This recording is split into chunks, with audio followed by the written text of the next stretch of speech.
नमस्कार दोस्तों, स्वागत है आप सभी का मेरे एक और न्यू वीडियो में। तो आज के इस वीडियो में हम एक टॉपिक पर चर्चा करेंगे कि हम जो भी बिगिनर्स लोग होते हैं जो शुरुआत करते हैं यूपीएससी की परीक्षा की, तो उनके लिए सबसे बड़ा सवाल आता है कि हम तैयारी कैसे करें। ऑब्वियसली कि हम प्रीलिम्स की तैयारी कैसे करें, कि हाँ क्या क्या स्ट्रेटजी होनी चाहिए, कौन कौन सी बॉक्स पढ़ें, और क्या एक मतलब प्लान होना चाहिए, टाइम टेबल क्या होना चाहिए, और क्या क्या हमारे रिसोर्सेस होने चाहिए, और हमारे जो एनालिसिस होते हैं या रिसोर्सेस होते हैं कहाँ से देखें, हम क्या करें क्या नहीं करें। तो एक बहुत बड़ा टॉपिक होता है कि बिगिनर्स लोग प्रीलिम्स की तैयारी कैसे करें। इस टॉपिक पे ये वीडियो है, तो आज इसी के बारे में मैं आपको बताने वाला हूँ। तो मेरा नाम है विशाल, और मैं पिछले 1.5 साल से यूपीएससी की तैयारी कर रहा हूँ। पिछली बार मेरा जीएस में रह गया था, सी सेट मेरा क्वालिफाइंग हो गया था। तो चलिए इस टॉपिक पर हम चर्चा करते हैं। तो देखो, सबसे पहला की बात करें तो हम पहले तो आप यूपीएससी के एक जो सिलेबस होता है और पाठ्यक्रम जिसको हम बोलते हैं, उसको आप पहले अच्छी तरीके से एनालाइज कर लीजिए, उसको समझ लीजिए कि क्या क्या है सिलेबस में और क्या क्या हमको पढ़ना है। तो उसके बाद आप प्रीलिम्स के सिलेबस को देखिए, समझिए उसको, स्ट्रेटेजी आप उसको एक बार देखें, क्योंकि जो भी आपको एस वो होते हैं, टॉपर्स होते हैं, उनकी स्ट्रेटेजी देखिए उन्होंने क्या स्ट्रेटेजी रखी है, और स्ट्रेटेजी आपको मैं भी बताऊंगा। तो आप प्रीलिम्स का आप एक बार सिलेबस पढ़ लीजिए, एक दो बार आप कंप्लीट सिलेबस पढ़ लीजिए, मेंस प्रीलिम दोनों। दृष्टि की एक बुक आती है सिलेबस की, अपडेटेड वर्जन आया उसका भी आप ले सकते हैं। सो उसके बाद पढ़ने के बाद आपको जो है एनसीईआरटीज है उससे आपको शुरुआत करनी है, ठीक है। एनसीईआरटी से शुरुआत करने के बाद आप 6 से 12 तक की एनसीईआरटी पढ़ सकते हैं। कौन कौन से सब्जेक्ट की पढ़नी है ये भी मैं आपको बता देता हूँ। देखो, मेन जो है वो है पॉलिटी, इकोनॉमिक्स और ज्योग्राफी, साइंस, और उसके बाद क्या आता है, चार हैं ये, एक और होती है शायद हिस्ट्री। ये 5 आपको एनसीईआरटी पढ़नी है। इकोनॉमिक्स की यहाँ तक की है कि 9th क्लास से 12th तक की पढ़नी होती है। साइंस में भी लगभग 12th का ही पढ़ना होता है, 11th 12th का। बाकी आप 6 से 12 तक पढ़ सकते हैं। सो आप एनसीईआरटी पढ़िए, अपनी नींव मजबूत कीजिए, यानी कि आप अपना जो स्टार्ट पोर्शन है आपका, जहाँ पर है आपका नींव मजबूत होती है मकान की, तभी मकान सही खड़ा रहता है। यानी कि आप अपना बैकग्राउंड सही से मतलब पक्का कर लीजिए, आपको कोई दिक्कतें आनी चाहिए आगे आप तैयारी करो तो। उसके बाद आप देखिए कि जो स्टैंडर्ड बुक्स हैं उनको पढ़िए, जैसे कि एम लक्ष्मीकांत हो गई, और महेश बलवान हो गई ज्योग्राफी के लिए। उसके बाद रामचरण शर्मा हो गई एनिशेंट हिस्ट्री के लिए, सतीश चंद्र हो गई मेडिवल भारत के लिए, मॉडर्न भारत के लिए हो गई बिपिन चंद्रा हो गई, या फिर स्पेक्ट्रम हो गया, इनको पढ़िए। और इकोनॉमिक्स के लिए संजीव वर्मा, या फिर आप रमेश सिंह ले सकते हैं। ये स्टैंडर्ड बुक्स हैं कुछ। एनवायरमेंट के लिए अगर आप इंग्लिश मीडियम से हैं तो शंकर आईएएस पढ़ लीजिए, और हिंदी मीडियम से है तो आप दृष्टि का आता है क्विक बुक, उसको पढ़ लीजिए। साइंस एंड टेक के लिए भी और एनवायरमेंट के लिए भी दृष्टि की क्विक बुक आती है, उनको पढ़ लीजिए। उसके बाद आप देखिए कि जो प्रीवियस क्वेश्चन हैं, पीवाईक्यू जिसको हम बोलते हैं, उनको आप एनालाइज कीजिए। उनके पिछले 10 साल के आप प्रीवियस क्वेश्चन देख लीजिए, उनको अच्छे से समझिए, उनको पढ़िए, सॉल्व कीजिए उनको। और जो एमसीक्यूज है, मल्टीपल चॉइस क्वेश्चन, आप उनको भी एनालाइज करिए। मतलब आपका अगर मान लो कोई चैप्टर क्लियर होता है तो उसके एमसीक्यूज लगाइए आप। और जैसे कि आप कोई पूरी बुक आप पढ़ लेते हैं एक बार अच्छे तरीके से, उसके पीवाईक्यूज देखिए, और टेस्ट सीरीज आप लगाइए, अधिकतर टेस्ट सीरीज लगाएं। और सबसे मेन चीज़ होती है कि हम टाइम टेबल कैसे लेके चलें। देखो, एक टाइम टेबल आपको बनाना पड़ेगा। अगर आप अभी 2026 के लिए तैयारी कर रहे हैं, 27 के लिए कर रहे हैं, तो आप अभी नॉर्मल पढ़ सकते हैं, 6 से 8 घंटे पढ़ सकते हैं। 6 घंटे में आपको बहुत है अगर आप 26-27 के लिए कर रहे हैं। हाँ, अगर आपका 25 के लिए है तो देखो आपको लगभग लगभग 12 घंटे तैयारी करनी पड़ेगी, जिसमें आप प्रीलिम्स को ही मिनिमम 10 आवर्स यानी कि 10 घंटे देने पड़ेंगे प्रीलिम्स के लिए।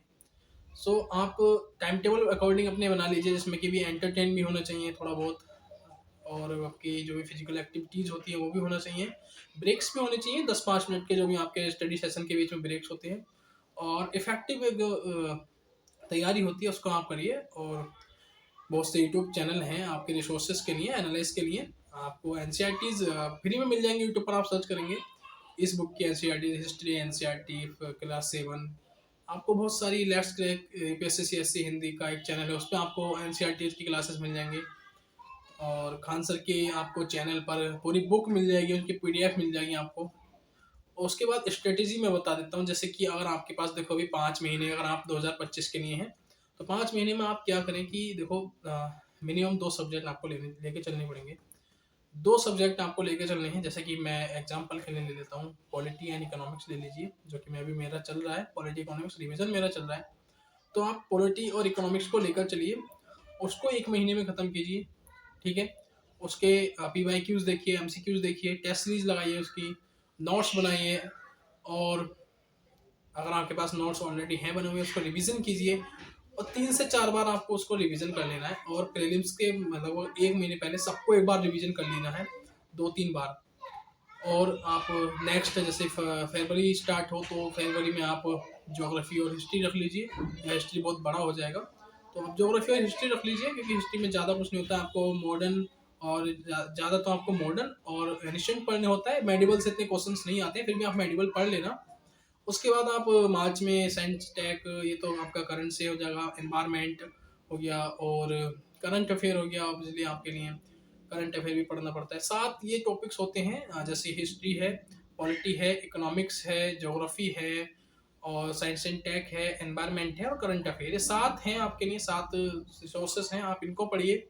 5 महीने इसकी स्ट्रेटेजी बना लीजिए, जैसे कि जनवरी में मैंने बताया कि आप पॉलिटी और इकोनॉमिक्स ले लीजिए, और फरवरी में आप ज्योग्राफी हिस्ट्री ले लीजिए, और मार्च में आप ले लीजिए science and tech and environment, और करंट अफेयर आप हो सके तो स्टार्ट ही कर देना। और सी सेट के बारे में सबसे बड़ी दिक्कत ये है कि सी सेट आप कैसे करेंगे। देखो आपका अगर मैथ अच्छा है तो आपको सी सेट में कोई दिक्कत नहीं आएगी, तो अगर आपका मैथ सही नहीं है तो आप इनके साथ साथ 1 या 2 घंटे के लिए आप मैथ, या फिर आपको मतलब सी सेट की अप्रोच, अगर आपके पास पैसे हैं तो आप कोर्स खरीद लीजिए सी सेट का, नहीं तो आप यूट्यूब से भी जो इंपॉर्टेंट टॉपिक्स हैं मैथ के और रीजनिंग के और कॉम्प्रीहेंसिव आपको बुक से कंप्लीट हो जाएगा।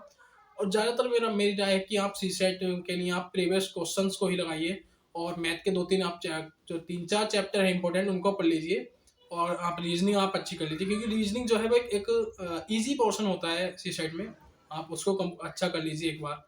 उसके बाद प्रीवियस क्वेश्चंस लगाइए, और कुछ नहीं है। सी सेट आपका क्वालिफाइंग नेचर का होता है, आपको उसमें कोई रैंक की जरूरत नहीं है, आप बस क्वालिफाइंग ये देखिए कि आप जो कट ऑफ तो उसमें होती नहीं है सी सेट में, मतलब आपके 27 आपके जो आपके सवाल होते हैं 27 होते हैं, 80 में से 27 क्वेश्चन आपके सही जाने चाहिए। उसके ऊपर आप चाहें जितने कर लो, ठीक है। रीजनिंग में आप अच्छा खासा कर देंगे, मैथ में आप कर लीजिए 4-5 क्वेश्चन तो करेंगे ही मैथ में, रीजनिंग में अच्छा स्कोर मान के चलिए 10 से 12 क्वेश्चन तो हो ही जाएंगे। फिर कॉम्प्रीहेंसिव में आप देख लीजिए 8-10 क्वेश्चन कॉम्प्रीहेंसिव में देख लीजिए, अगर 10-10 का रेशियो लेके चले तो 10 उसमें, 10 मैथ में, 10 रीजनिंग में, तो आप बहुत हैं। तो ज़्यादा उसमें पढ़ने की जरूरत नहीं है, आप वीक में भी अगर एक बार पढ़ेंगे तो भी आप चल जाएगा। तो ज़्यादा फोकस आपको जीएस पे करना है, जीएस 1 पे, जीएस 2 पे भी आपको फोकस करना है, लेकिन बहुत अच्छे ध्यान से करना है, क्योंकि आपकी मेरिट जीएस में तभी लगेगी जब आप सी सेट पास करेंगे। अगर आपके जीएस में 200 में से 150 या 190 नंबर भी हैं तो, और आप सी सेट में फेल हैं, तो आपकी कोई मेरिट नहीं लगेगी, इस बात का ध्यान रखना है। तो ऐसे ही मेहनत करते रहिए, और स्ट्रेटेजी बना लीजिए, टाइम टेबल बना लीजिए, टाइम बहुत कम है, पढ़ाई पे ध्यान दीजिए, 8 से 10 घंटे पढ़ लीजिए। और मेरी राय ये है कि जो भी सोशल मीडिया ऐप्स हैं, ज़्यादातर की इंस्टाग्राम पे अपना टाइम बर्बाद मत करो, क्योंकि ये आपको आगे चल के कुछ होने वाला नहीं है। आप अगर पढ़ाई कर रहे हैं तो इंस्टाग्राम से बहुत दूर रहें, ये अट्रैक्ट करता है लोगों को अपनी तरफ। और इसके लिए मैं बस यही बोलूँगा कि अब जब तक आपके पेपर हैं आप इसको आपको डिलीट कर दीजिए, आप चला यूज ही मत करिए इसको। मेरा क्या किया, मैंने इसको लगभग 1 महीना पहले मैंने इंस्टाग्राम को डिलीट किया था, क्योंकि बहुत ज़्यादा टाइम मेरा खर्च हो जाता था। मैं कुछ चीज़ देखने जाऊँ तो 1-2 घंटे कहाँ निकल जाता था पता ही नहीं चलता था। तो अपनी तैयारी को जारी रखिए, देखो 5 महीने हैं बस प्रीलिम्स के लिए। ऑल द बेस्ट आप सबको, जो भी पेपर देंगे और जो तैयारी कर रहे हैं 2026-27 के लिए, उनके लिए भी। तो नेक्स्ट वीडियो में लेकर आऊँगा जल्दी ही आपके किसी एक और टॉपिक पर। तो तब तक के लिए हमारे चैनल को सब्सक्राइब कर लेना, आगे फ्यूचर में और भी ऐसी नॉलेजेबल वीडियो आती रहेंगी। और मैं हूँ आपका छोटा भाई, बड़ा भाई विशाल, चलता हूँ, अलविदा कहता हूँ आपसे। जय हिंद, वंदे मातरम। मिलेंगे फिर से एक और न्यू वीडियो पर, न्यू टॉपिक पे।